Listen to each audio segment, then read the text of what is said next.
అని డైలాగ్. ఇవాళ ఏమైందా అంటే బీదర్పులు ఏమని కేసీఆర్ దివాలా చేయించాడు, అప్పులపాలైపోయింది రాష్ట్రం. నేను ఒక్కటే అడుగుతా ఉన్నా మిమ్మల్ని, కాంగ్రెస్ నాయకుల్ని కానీ మిమ్మల్ని కానీ ఆలోచించమని అడుగుతా ఉన్నా. కేసీఆర్ గారు ముఖ్యమంత్రిగా ఉన్నప్పుడు కరోనా మహమ్మారి మొత్తం ప్రపంచం అంతా వచ్చింది, మన దాంతోపాటు మనకు కూడా వచ్చింది. ఎవడో అనుకోలే మూతికి బట్టలు కట్టుకొని ఇంట్లో కూర్చుంటామని. కూర్చున్నాం, బతుకుంటే బల్సార్ తినొచ్చు అని చెప్పి ఎవరింట్లో వాళ్ళు నోరు మూసుకుని మొత్తం దాదాపు సంవత్సరంన్నర కూర్చున్నాం. దానివల్ల ఏమైంది, ఒక్క రూపాయి ఆదాయం లేదు ప్రభుత్వానికి అన్నాడు, రూపాయి కూడా లేదు. ఎందుకంటే బయట పనులు జరుగుతూనే కదా ప్రభుత్వానికి ఆదాయం వచ్చేది. బొగ్గు కానీ నడిస్తే, అక్కడ బొగ్గు తవ్వితే, బొగ్గు బయటకు వస్తే, బొగ్గు అమ్మితే అట్లే కదా ఆదాయం వచ్చేది. సింగరేణి సంస్థ కూడా దాని నుంచి వస్తుంది. అందులో మాకు కూడా ట్యాక్స్ రూపంలో గవర్నమెంట్ డబ్బులు వస్తాయి. ఒకటి సబ్బు కొనాలి, ఒకటి పప్పు కొనాలి, ఒకటి ఉప్పు కొనాలి, అవి కొంటేనే కదా ఆదాయం వచ్చేది. ఏదీ లేదు. మొత్తం సంవత్సరం పాటు ఎక్కడక్కడ తలుపులు బిడాయించుకొని ఇంట్లో ఉన్నారు. దానివల్ల ఏమైంది, ఆదాయం సున్నా. కేసీఆర్ గారు ముఖ్యమంత్రిగా ఉన్నప్పుడు, ప్రభుత్వం ఉన్నప్పుడు ఆదాయం సున్నా అయినా రైతు బంధు ఆగిందా, పెన్షన్లు ఆగినాయా, కళ్యాణ లక్ష్మి ఆగిందా, షాదీ ముబారక్ ఆగిందా, పంటల కొనుగోలు ఆగినాయా, అంటే జీతాలు ఆగినాయా? కొద్దిగా ఆలస్యంగా పడ్డాయేమో, ఆగలేదు కదా. దమ్మున్న నాయకుడుంటే, దమ్మిడి లేకపోయినా సంక్షేమ పథకాలు ఆగవు. ప్రభుత్వం చిత్తశుద్ధి గల ప్రభుత్వం ఉంటే పనులు చేస్తారు తప్ప సాకులు వెతకదు. ఈ సన్నాసులు వీళ్ళకి పని చేయడం చేత కాదు, వాళ్ళ ప్రభుత్వం నడపడం చేత కాదు. ఎంతసేపు ఢిల్లీకి మూటలు పంపాలా, పదవులు కాపాడుకోవాలా తప్ప ఇంకో సోయి లేదు. ఏం చేయాలి మరి, తెల్లారైతే కేసీఆర్ని తిట్టాలి. తిడితే చివరికి ఆఖరి పార్లమెంట్లో కూడా మన వాళ్ళు బీజేపీ ఎంపీయే రఘునందన్ రావు అని బీజేపీ ఎంపీ ఉంటే ఆయన ప్రశ్న వేసినాడు పార్లమెంట్లో. ఏమని, అసలు తెలంగాణలో అప్పులు ఎంత అని కేంద్ర ప్రభుత్వాన్ని అడిగినాడు. కేంద్ర ప్రభుత్వం కుండబద్దలు కొట్టినట్టు చెప్పింది. మొత్తం లెక్కలు controller and auditor general, finance department వాళ్ళందరిని అడిగి తీసుకొని కుండబద్దలు కొట్టినట్టు చెప్పింది. 10 ఏళ్లలో కేసీఆర్ ప్రభుత్వం చేసిన అప్పు, వదిలిపెట్టిపోయిన అప్పు 3.5 లక్షల కోట్లు. అందులో కేసీఆర్ గారు రాకంటే ముందే 72,000 ఉంది, ఆయన వచ్చినాక 2,80,000 కోట్ల అప్పు చేసినాడు. ఇది మాత్రమే అప్పు అంటూ మన కేంద్ర ప్రభుత్వం స్పష్టంగా పార్లమెంట్లో చెప్పింది. అయినా సిగ్గు లేదు. కేంద్ర ప్రభుత్వం పార్లమెంట్లో చెప్పిన సిగ్గు ఎంత మాత్రం లేదు కాంగ్రెస్ వాళ్ళకి. ఒకడు 6 లక్షలు అంటాడు, ఇంకొకటి 7 లక్షలు అంటాడు, ఇంకోటి 8 లక్షలు. ఎవడికి నోటికి ఎంత వస్తే అంత, ఏడికి ఎంత వస్తే, ఎంత తోస్తే, ఎక్కడ ఉంటే అక్కడ నోటికి ఎంత వస్తే అంత మాట్లాడుతూ ఉన్నారు. ఆధారం ఏంది, ప్రామాణికమైంది, పత్రం ఏంటంటే ఎవరి దగ్గర ఏం లేదు. నోటికి ఎంత వస్తే అంత మాట్లాడాలా, అదరగొట్టాలా, ఉపన్యాసాలు ఇవ్వాలా, మీడియాను మేనేజ్మెంట్ చేసుకోవాలా, ప్రజల్ని మోసం చేయాలా, మళ్ళీ ఇటుగా వ్యవహారం నడిపిస్తూ ఉండాలా.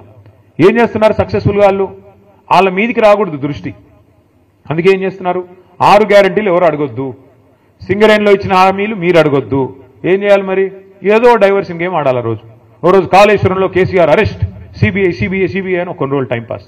ఫార్ములా ఈలో కేటీఆర్ అరెస్ట్, వేసుకోపోతున్నారు, ఇప్పుడు వేసుకోపోతున్నారు, ఇంకో గంటలు వేసుకోపోతారు. ఇక తర్వాత రెగ్యులేటరీ విద్యుత్ దానిలో జగదీష్ రెడ్డి అరెస్ట్.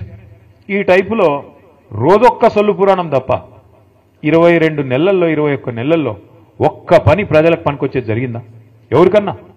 ఒక్క ఫ్రీ బస్సు, ఏమనంటే ఫ్రీ బస్సు, అది ఎంత గొప్పగా ఉందో నాకంటే బాగా మీకే తెలుసు. ఎన్నడూ చూడని దృశ్యాలు చూస్తున్నాం ఆ ఫ్రీ బస్సుల్లో. ఏందది అసలు, ఆ దృశ్యాలు ఏంది, కొట్టుకోవడం ఏంది, ఎన్నడూ ఇంకా మనం అది విమానాల్లో కూడా ఉండవు. అట్లాంటి ఫ్రీ విమానం పెడితే కూడా అట్లాంటివి ఉండాలి, ఆ టైప్లో కొట్టుకుంటున్నారు. అంటే ఇలాంటివి తప్ప ఒక్కటంటే ఒక్కటి నిజంగా రాష్ట్రానికి దీర్ఘకాలికంగా, మధ్యకాలికంగా పనికొచ్చే ఒక్క పని కూడా 21-22 నెలల్లో జరగలేదు. ఇంకా భవిష్యత్తులో జరుగుతుందనే విశ్వాసం అయితే నాకైతే లేదు. ఎందుకంటే తెల్లారు లేస్తే వీళ్ళకి డబ్బులే యావ తప్ప, ఢిల్లీకి మూటలు పంపి ఎట్లా కాపాడుకోవాలనే యావ తప్ప, ఎట్లా కేసీఆర్ గారిని మన పార్టీని బదనాం చేయాలా, ఎట్లా ఇబ్బంది పెట్టాలన్న ఆలోచన తప్ప ఒక్కటంటే ఒక్కటి పని చేసి ప్రజలకు ఇచ్చిన హామీ నెరవేర్చాలన్న సోయి మాత్రం లేదు, ఇంకా రాదు కూడా నాకు తెలిసైతే. నేను మిమ్మల్ని అందరినీ దయచేసి ప్రార్థించేది ఒకటే, మరి చాలా దూరం నుంచి 300-350 కిలోమీటర్ల దూరం నుంచి కూడా మీరందరూ వచ్చినారు, దానికి ధన్యవాదాలు.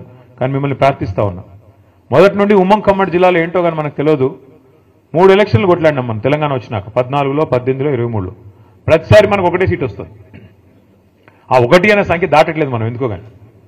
అప్పుడు ఫస్ట్ టైం గెలిచినప్పుడు అప్పుడు ఏం గెలిచింది, కొత్తగూడెం మొదటిసారి, కొత్తగూడెం ఫస్ట్ టైం, తర్వాత ఖమ్మం, మళ్ళీ తర్వాత భద్రాచలం. ఈ 3 ఇంకా కొత్తగూడెం, ఖమ్మం, భద్రాచలం. నా రిక్వెస్ట్ మీ అందరితో, అంటే అటు కాదు, కాదు ఒకటే సరిపోదు మరి. ఈసారి మనుగురు ఇస్తాం అంటున్నాడు ఆయన. ఒక మనుగురు సరిపోదు స్వామి, 10 సీట్లు ఉన్నాయి ఉమ్మడి ఖమ్మం జిల్లాలో. ఇంకా చెప్తాను ఇంకా డీలిమిటేషన్ అయితే కొన్ని పెరుగుతాయి కావచ్చు. నేను మీ అందరితో ప్రార్థన, మీ అందరినీ రిక్వెస్ట్ చేసేది, మాకు కూడా ఏంటంటే 300 కిలోమీటర్ల దూరం కదా అని కొద్దిగా తక్కువ, రాకపోక తక్కువ. ఈ దగ్గరుండే కాడ ఎక్కువ తిరుగుతాం, దూరం కాబట్టి అప్పుడప్పుడు మా అన్న పిలిస్తే చుట్టపు చూపుగా వచ్చేది పోయేది, లేకపోతే తక్కువ.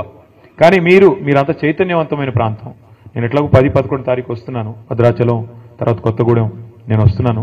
కానీ మీ అందరితో రిక్వెస్ట్ ఏంటంటే దయచేసి సింగరేణిలో ఉండే మేధావులు, ఆలోచనాపరులు, విద్యావంతులు, మీ బాధ్యత కేవలం సంఘం కాడికే కాదు, మీ బాధ్యత కేవలం మీ టీబీజీకేసుకో లేకపోతే మీ సంస్థ కాడికో కాదు. మీ బాధ్యత దయచేసి మీరు భుజాన వేసుకొని పార్టీని రేపటి రోజున ఇల్లందు కావచ్చు, పెనపాక కావచ్చు, కొత్తగూడెం కావచ్చు, ఎక్కడెక్కడైతే మీకు బలగం బంధుత్వాలు లేదా ఫ్రెండ్స్ ఉంటారో అన్ని చోట్ల కూడా దయచేసి మోటివేట్ చేయాల్సిన బాధ్యత, వీళ్ళు చేసిన మోసాన్ని చెప్పాల్సిన బాధ్యత, ముఖ్యంగా బీజేపీ రూపంలో కూడా మనకు వస్తున్న ముప్పు గురించి కూడా చెప్పాల్సిన బాధ్యత కూడా మన మీదనే ఉన్నది. మనం తప్పకుండా ఈ రాష్ట్రాన్ని కాపాడుకోవాల్సిన బాధ్యత మన మీదే ఉంది. ఎందుకంటే ఒక కేసీఆర్ గారికి తెలంగాణ మీద ఉండే ప్రేమ, ఒక కేసీఆర్ గారికి తెలంగాణ మీద ఉండే మమకారం ఎన్నటికైనా కాంగ్రెస్ కానీ అదేవిధంగా బీజేపీ కానీ ఉంటుందా ఒకసారి మీరు ఆలోచించాలని చెప్పి నేను కోరుతా ఉన్నా. ఎందుకంటే తెలంగాణ అనేది ఆయన చావు నోట్లో తలబెట్టి తెచ్చిన రాష్ట్రం. అన్ని రాష్ట్రాలకి ముఖ్యమంత్రులు ఉంటారు, నాయకులు ఉంటారు. కానీ ఇక్కడ రాష్ట్రాన్ని తెచ్చిన వ్యక్తే ముఖ్యమంత్రిగా నిన్నటిదాకా నడిపిన రాష్ట్రం మన రాష్ట్రం, మన ప్రత్యేకత అది. నా ప్రార్థన మీతో దయచేసి ఈసారి మాత్రం గట్టిగా పట్టుబట్టాలి. అది లోకల్ బాడీ ఎలక్షన్ అయితేనేమి, పంచాయతీ ఎలక్షన్ అయినా, గల్లీ ఎలక్షన్ అయినా లేదా ఢిల్లీ ఎలక్షన్ అయినా, ఏదైనా సరే ఈసారి మాత్రం ఎగరాల్సింది గులాబీ జెండానే. ఏదైనా సరే ఈసారి మాత్రం ఎగరాల్సింది మన కారు గుర్తే, మన నాయకుడు కేసీఆర్ గారి నాయకత్వంలో ముందుకు పోవాలి. దానికి మనం చిన్న ఇష్యూస్ ఉంటాయి, సంఘంలో ఉంటాయి, సంస్థలో ఉంటాయి, ఇంకోటి ఉంటాయి. వాటిని పక్కన పెట్టాలి. పొరపచ్చాలు లేకుండా మన నాయకుడు తిరిగి మళ్ళీ ముఖ్యమంత్రిగా తెలంగాణలో బాధ్యతలు చేపట్టాలనే లక్ష్యంతో తెలంగాణ ప్రజల కోసం, ఆయన కోసం కాదు, ఆయన ఆల్రెడీ 10 ఏళ్లు చేశారు ముఖ్యమంత్రి, ఆయనకి ఏం కొత్త పదవి కాదు. కానీ ఈ రాష్ట్రం మళ్ళీ గాడిన పడాలి అంటే తప్పకుండా ప్రజలు గుర్తు చేసుకుంటున్నారు. ఈరోజు మీరు ఎవరినైనా చూడండి, మీరు చూస్తూ ఉంటారు కదా వీడియోలు, ఎక్కడ పోయినా గుర్తు చేసుకుంటున్నారు. ఎందుకు అంటే దానికి కూడా కారణం ఉంది. ఎప్పుడైనా పెద్దలు చెప్తారు, మన మధ్యన ఒక పెద్ద ఆయన ఉంటే ఆ వాల్యూ మనకు అర్థం కాదు, విలువ తెలవదు. ఆయన ఆ పొజిషన్లో లేనప్పుడే తెలుస్తుంది. ఎప్పుడైనా సరే చీకటిని చూస్తేనే వెలుగు విలువ తెలుస్తుంది, గాడిదని చూస్తేనే గుర్రం విలువ కూడా తెలుస్తుంది. ఇవాళ గాడిదలు ఎవరైతే ఉన్నారో, నేను చెప్పను ఏ గాడిద అంటే మళ్ళీ అదో కథ, వాళ్ళని చూసిన తర్వాత ఇవాళ కేసీఆర్ గారి విలువ ప్రస్ఫుటంగా తెలుస్తున్నది ప్రజలకి.